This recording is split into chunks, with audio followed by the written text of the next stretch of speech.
Welcome back to this election special from the state of Karnataka in the city of Bengaluru, where we're in conversation with multiple startups that are making this city the startup capital of India. Why is the state losing out on these big EV investments? Where do you believe are the gaps in policy?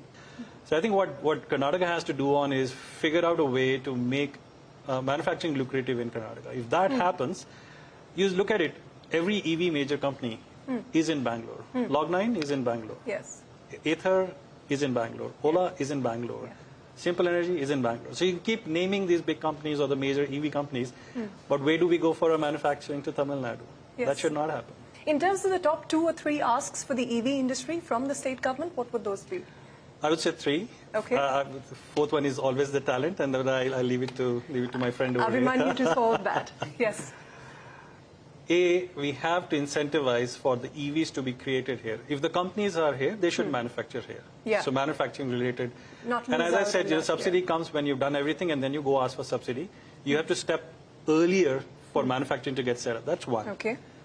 Second is once you have created that infrastructure for the EVs to be developed and manufactured here, you want those EVs to be certified here. Right now, everyone in India goes back to Delhi to get their vehicle certified, and we have a 3-month, 4-month queue in front of ARI and others. So you need localized regulatory policies and regulatory agencies. And third, once you've done that, you have to think about how you're going to stitch the infrastructure for charging. Okay. If I have to set a charger, it should be I should get the land load location. In electricity. Yes. And the electricity, yes. I need that 15 kilowatt, 30 kilowatt chargers. Yeah. If I can do that, suddenly you get Bangalore or Karnataka become the EV capital. What we need to do is, we have made it a Silicon Valley of India, we should make it the EV Valley of India. Well, I do hope the policymakers are listening. But Kunal, let me come back to you from an agriculture point of view. What would you say are the top 2 to 3 priorities that you'd want the state governments to focus on to make this a better situation for farmers and for the industry involved? So I think a couple of things that the government should really focus on is the farmer empowerment part. Like, every single farmer should be a digital farmer, right? Because the way that you want to bring innovation at a fast-paced manner with 7 million farmers across, the entire state, you have to know exactly where the farmers are, what they are doing, how many land holdings that they have, and so that you can support the farmer in that particular meaningful manner. That's one of the things that should be really focused on. The second should be in terms of bringing innovation, integrating the innovation together into a seamless platform, which means that there are several hundreds of startups that we talk about, but the challenge is how we integrate that together to solve a single problem. Agriculture problem, though, is like a complete problem in itself, but there are several elements to that, and every single startup is trying to solve that particular piece in its own ways. If we can integrate that together into a singular platform, then it becomes really helpful for everyone to reduce their investment in creating that asset once again, but the focus should be more in terms of creating value.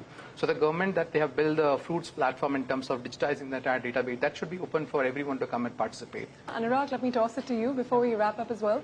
For the fintech sector, what are the top 2 to 3 priorities you'd like the state government to focus on, even in terms of more investments to be made? Because, in the startup policy itself, we've seen them announce a fintech fund and so on and so forth.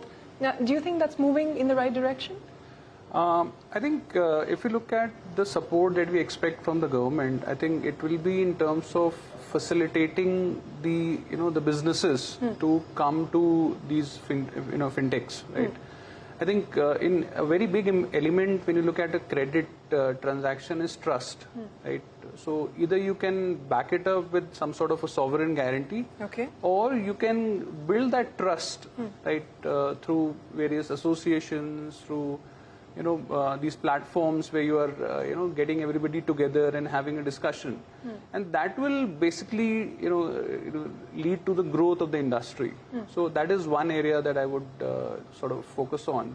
The other would be creating access for these startups. Some of these startups, they don't really have access to, let's say, the central government authorities, a lot of these ministries, regulatory bodies. An SRO of sorts.